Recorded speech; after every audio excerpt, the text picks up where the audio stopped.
Hi, Scott here. I'm in Boulder, Colorado, at my home church. And I decided to make a video here because over the last 7 or 8 years, the figure in my dreams and visions that I call Mom God, and I recognize she could be just an anima figure or an archetypal figure in the Jungian sense. But I think there's more to it than that. As even Jung, and especially Emma Jung, said, that these can be openings to the divine, the noumenal, and I think presence of, beings that'll help us. Anyway, she's brought me here, starting a few different lessons, you might say. And I think I'm starting to get it. It's about that spiritual deepening that then when we're engaging life and giving and receiving from that place, well, a deeper sense of well-being starts happening, like living from our center, from our soul more. It just feels so much better, kind of no matter what, just in how we're even functioning. And I hope the center helps you to cultivate that kind of center sanctuary. And that's what this series of videos is all about. So anyway, the little girl you see there, she died when they were building the church in 1891. Her dad might have been the architect, might have been a stonemason, we're not really sure. But I hope they gave him the option, right, of certainly time off and to work through his grief without, having to keep his effort to the grindstone here. But he, of his own volition, volunteered to carve her likeness. And then the powers that be decided to put it right by the entrance of the church. And that to me is a very powerful thing. My mom brought me here, I think with my brother and sister, I don't really remember, about 4 years old. And it's actually one of my first memories of being really moved as she told the story. It meant a lot to a little boy that the church cared this much. But then even thinking about the dad and the mom and the family, and then that the church said this is really important stuff.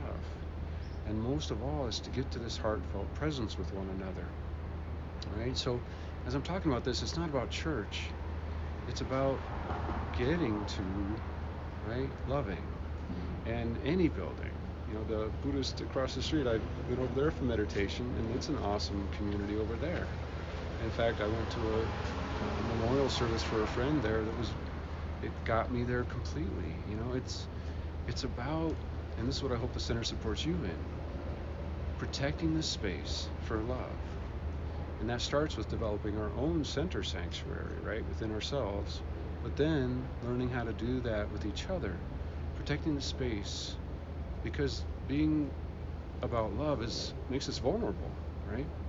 One of the most powerful lessons on this for me is so many of the ancient goddesses, and this is through many cultures, had like a stone tower crown or a crown of horns, not thorns, excuse me, but horns, but little ones, right? And in both cases, that's about protecting space.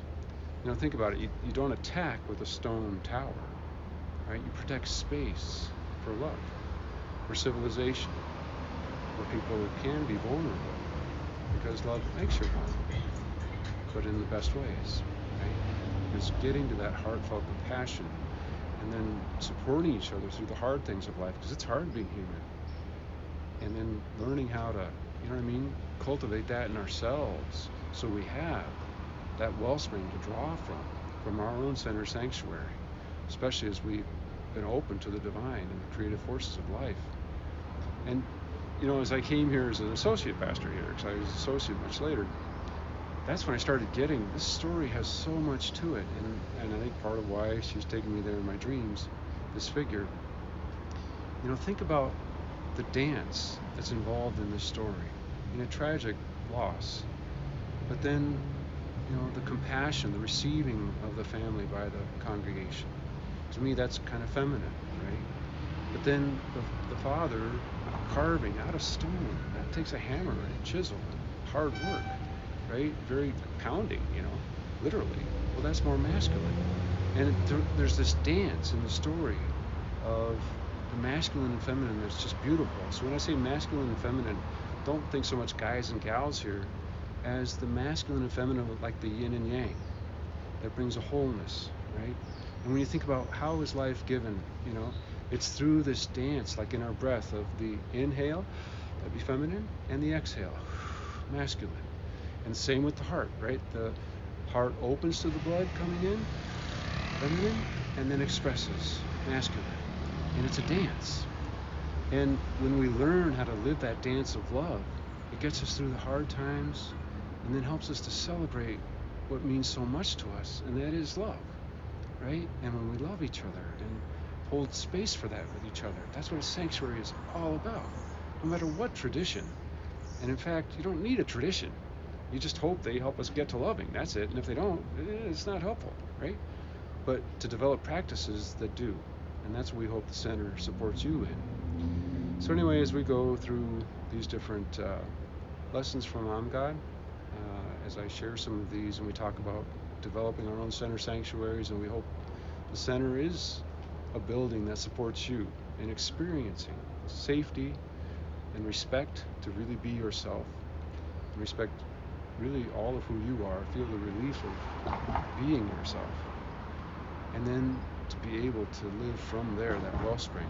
Because I think all of us desire to love and be loved and live lives we love, but it takes some intentionality for that, and develop the things that really help you to go to that deeper place and then live from there.